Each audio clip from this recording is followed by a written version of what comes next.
متعلق بالخبر الهام الذي يرد أسفل الشاشة، أين تم العثور على جثة الطفل ناصر تلاخت مقتولا بعين الفكرون بأم البواقي. جثة الطفل عثر عليها مقطعة داخل كيس بلاستيكي. للإشارة فإن الطفل يبلغ من العمر 4 سنوات، اختفى أمس في ظروف غامضة. مشاهدينا، وتفاصيل أوفى حول هذه الحادثة المأساوية التي استفاق عليها سكان عين الفكرون وكذلك سكان ولاية أم البواقي وكل الجزائريين، نربط الاتصال مباشرة مع مراسل تلفزيون النهار بأم البواقي رشيد مقدم. صباح الخير.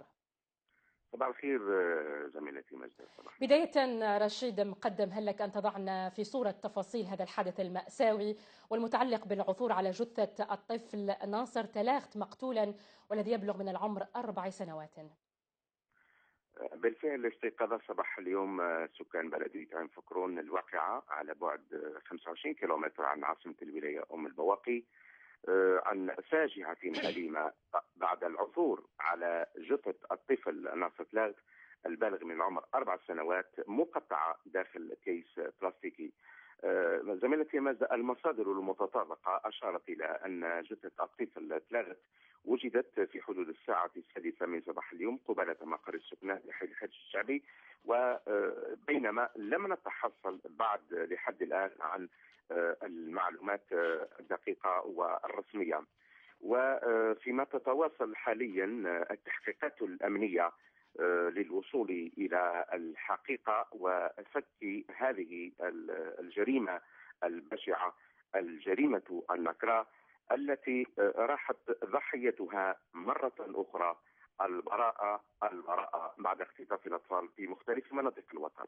طيب رشيد مقدم، بحسب المعلومات الواردة أنه الطفل ناصر تلاخت اختفى منذ أمس، هل لك أن تؤكد لنا المعلومة، يعني مدة اختفاء الطفل؟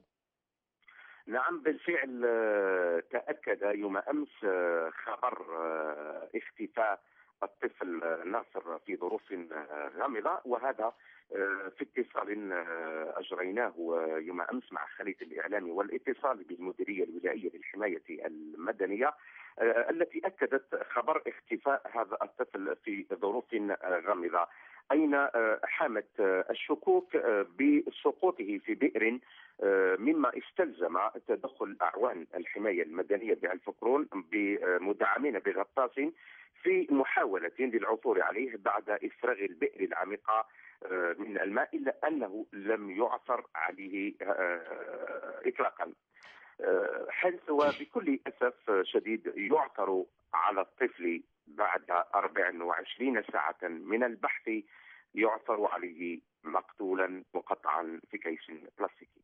طيب رشيد مقدم، بالحديث عن المنطقة التي يقطن فيها الطفل، يعني هل يمكن اعتبارها منطقة نائية أم منطقة تتواجد داخل البلد، يعني غير بعيدة؟ هي نقدر نقول بأنها ليست بعيدة عن مرأى الجميع بحكم أنكم ممكن توجهتوا للمنطقة. هل من معلومات عن المنطقة بالتحديد الذي يقطن فيها الطفل ناصر تلاخت الذي وجد مقتول؟ المعلومات الواردة إلينا من مصادر متطابقة أن الضحية يقطن في مجمع سكني معروف في مدينة عين فكرون، مجمع سكني شعبي قديم النشأة. طيب رشيد مقدم، يعني التكهنات والسيناريوهات سوف تحوم حول هذه القضية، قضية العثور على الطفل ناصر تلاخت مقتول ومقطع داخل كيس بلاستيكي. الجيران ولا حتى أفراد العائلة، هل من تلميحات أو من نقدر نقول حتى مقاربات للوصول إلى المرتكب هذا الفعل الشنيع؟ والله زميلتي مجد، الكل في حالة رعب، الكل في حالة خوف واستياء وحزن كبير. ننتظر المعلومات الرسمية من طرف الجهات المختصة، سواء من وكيل الجمهورية لدى محكمة عين فكرون، أو ننتظر المعلومات أيضا من قبل المصلحة الأمنية المختصة في مثل هذه الجرائم. على كل سنوفيكم بأدق التفاصيل في موعدها لاحقا. نشير فقط زميلتي ماذا أن أجواء من الحزن والأسى والاستياء كما قلت تعم في هذه الأثناء مدينة عين فكرون بأكملها، جراء مقتل طفل تلاخت.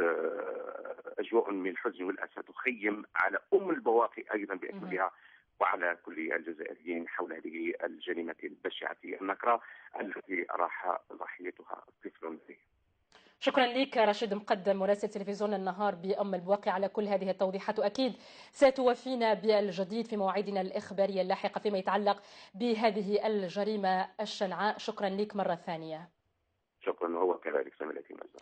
مشاهدينا، إذن مرة أخرى تغتال البراءة، فلم يكد الجزائريون أن ينسوا قضية الطفل نهال. اليوم قضية أخرى، قضية الطفل ناصر تلاخت الذي وجد مقتولا ومقطعا إلى أشلاء داخل كيس بلاستيكي. الطفل الذي وجد مقتول ناصر تلاخت يبلغ من العمر 4 سنوات، وبحسب مراسل تلفزيون النهار وبحسب المعلومات المتوفرة لحد الساعة فقد تم العثور على جثة الطفل في تمام الساعة 6 صباحا من صباح اليوم الجمعة أمام مقر سكناه، والذي يقطن كما أشار مراسل تلفزيون النهار رشيد مقدم في مجمع سكني. إلى حد الساعة ولحد الآن المعلومات لا تزال شحيحة، في حين الوصول إلى معلومات جديدة فيما يتعلق بقضية مقتل الطفل ناصر تلاخت ذو 4 سنوات والذي وجد مقطعا داخل كيس